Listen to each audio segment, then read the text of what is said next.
line.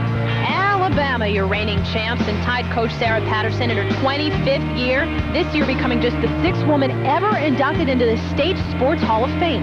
It was probably one of the most memorable evenings of my career, other than winning the national championship. And while it was my name that was inducted into the Sports Hall of Fame, it was the accomplishments of David and I over the past 25 years. And to know and be recognized throughout the state of Alabama for those accomplishments, I think is something that I will remember for the rest of my life.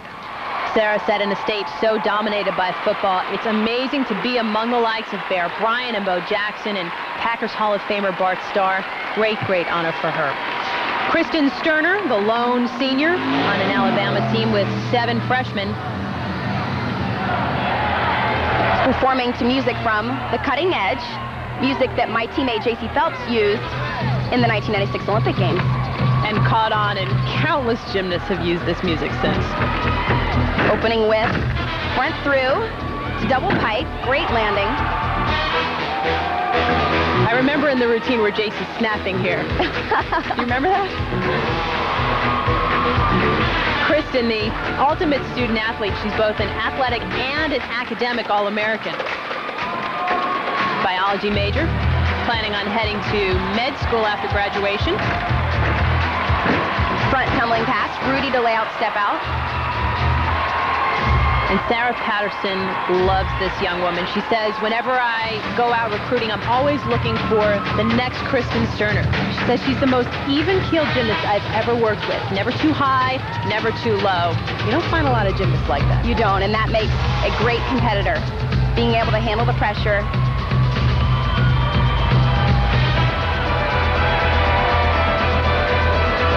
One tumbling pass to go.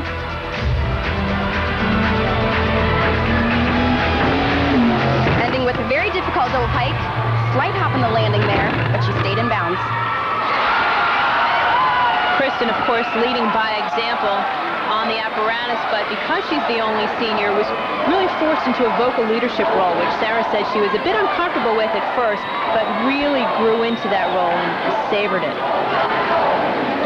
And a 9.875 for Alabama's Kristin Sterner.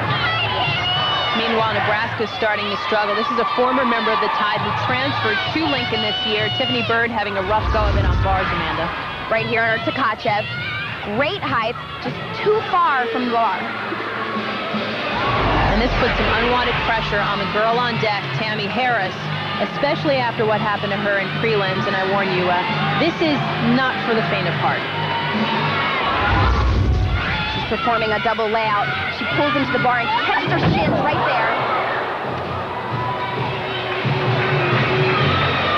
You could hear it. That's how loud it was. Yeah, not just clipping her toes, her complete shin right there.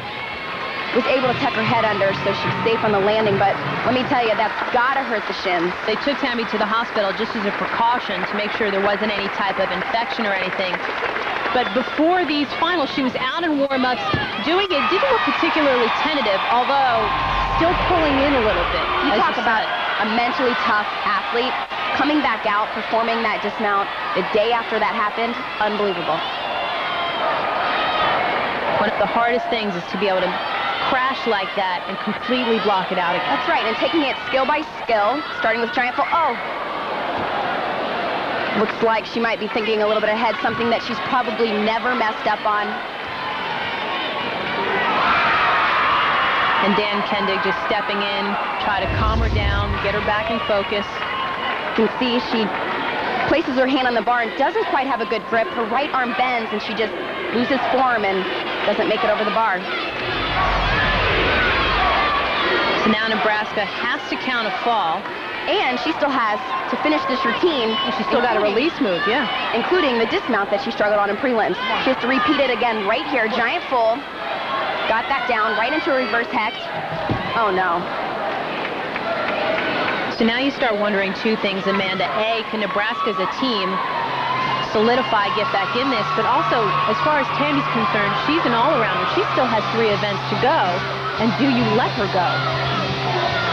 As we go to Corey Fritzinger on vault for Georgia. 2 years ago, Corey won this event at Nationals. Yurchenko Arabian, you can see that step on the landing. These blind landing vaults are very difficult. and Gail, dad and mom looking on. Of course, that landing probably doesn't help too much either with that air cast, but Corey still going a 9-8. Solid performance for the gym dog. Ashley Miles, the Alabama freshman. Freshman really in name only, especially on this event. She scored a perfect 10 in regionals to win the floor exercise.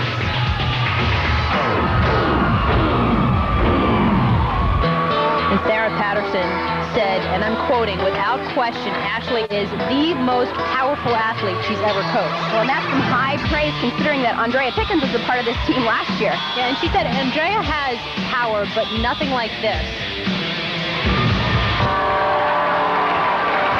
She is outstanding tumbling as she gets ready for her second tumbling pass.